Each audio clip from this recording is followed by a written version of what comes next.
our ITU Secretary General. And now I have the privilege to give the floor to Ms. Maira Mariela Macdonal Alvarez, Permanent Representative of the Plurinational State of Bolivia to the United Nations Office and to other international organizations in Geneva and Gender Focal Point for the Human Rights Council.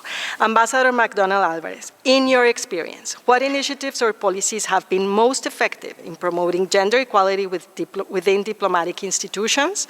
How do you envision your role as the gender focal point of the Human Rights Council and the future ahead? You have the floor. Thank you so much, Adriana, and thank you, President, and all the distinguished speakers that are here with me. It's an honor to share this space with you, and you are always an inspiration for me. Rebecca, all of you that are here, thank you so much for accompanying us. Also, every one of you that take the time to come here and to participate in this first celebration of the International Women's Day in Diplomacy. We hope that we can continue this in every year, because as we explained at the beginning, this is a celebration of women, the contribution of women made in diplomacy, but also a reminder that we have to work still. We do, despite the progress, far too often we are still facing challenges, and the women are still underrepresented in the international system. I'm not going to repeat every data that you already received from our previous speakers, but this has to be an everyday commitment. And I'm very glad to also highlight this international Geneva environment that we have right now.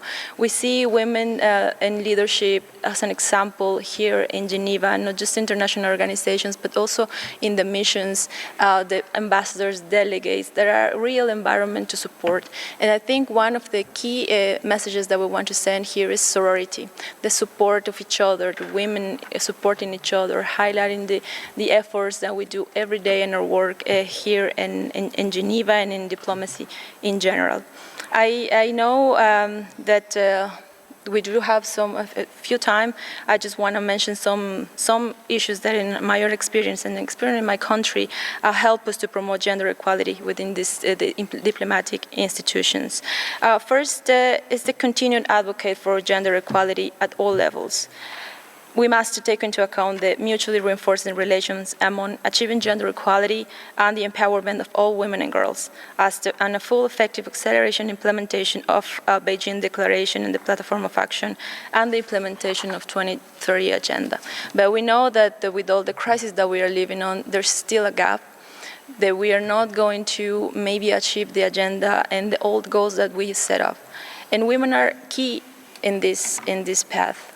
Not just the involvement, but the leadership on this area. Women are needed, not just as just the leaders, but also involving in all levels of decisions.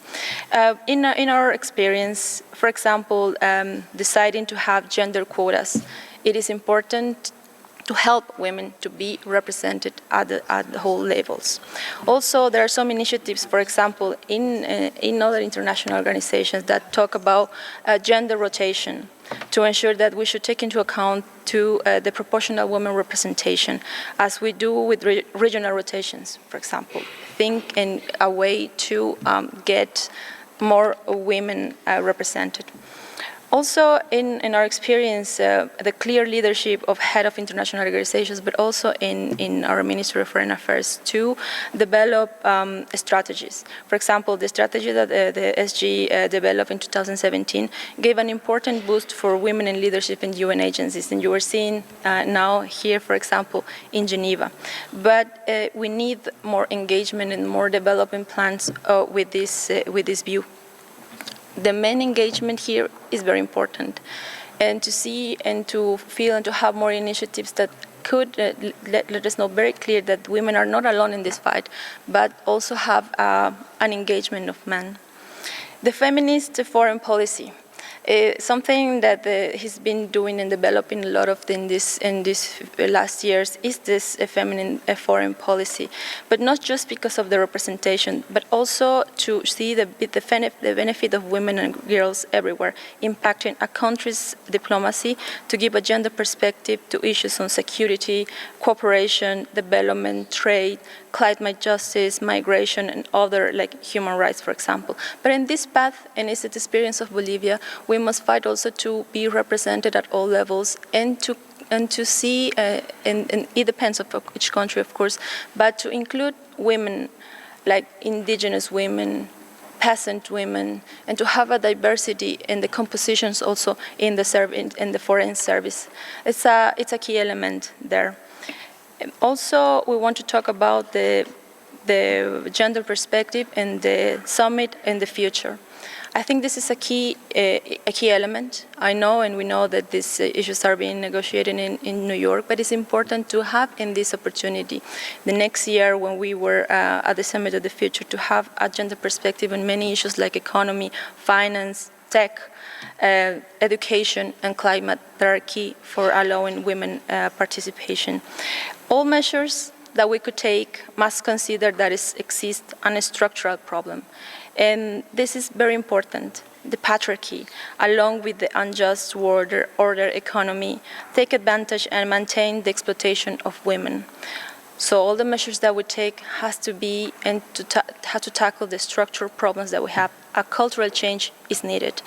We must be committed to eliminating structural and historical barriers that women face on a daily basis at home, at work, in communities, and also to advance towards a depatriarchalization. We call that in Bolivia to identify there's an unfair structural problems, and that's a key issue for us when we develop any policy, because we just not take into account women, but we take into account the socioeconomic reality of women, and how can we just take that into account, but also to make a change in the cultural minds of people. Which also on the second question, on the focal point, thank you again, President, for your trust. And this is a very important task for me. I'm really glad to be the focal point of cases of sexual and gender-based harassment in the Council. That's the name. This aims to identify and combat barriers that women face and increase the women participation in all areas of Human Rights Council and activities that we have here in the Council. I think it's first is to maintain the focal point and give more and a specific focus on how can we, as a whole, as a community here in Geneva, that we are part of the Human Rights Council, how can we take measures to increase women participation? This is something, and that has to be very well focused, very well supported.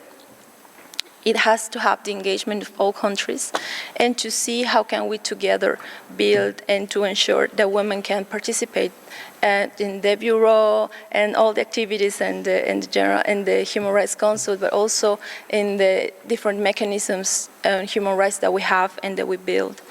To finalize, I must say that I agree with Rebecca, and you were an inspiration, dear Rebecca. We need to be not just the first woman in this or that. We have to work towards saying one day, I am one woman of many that are being part of this community. Thank you so much.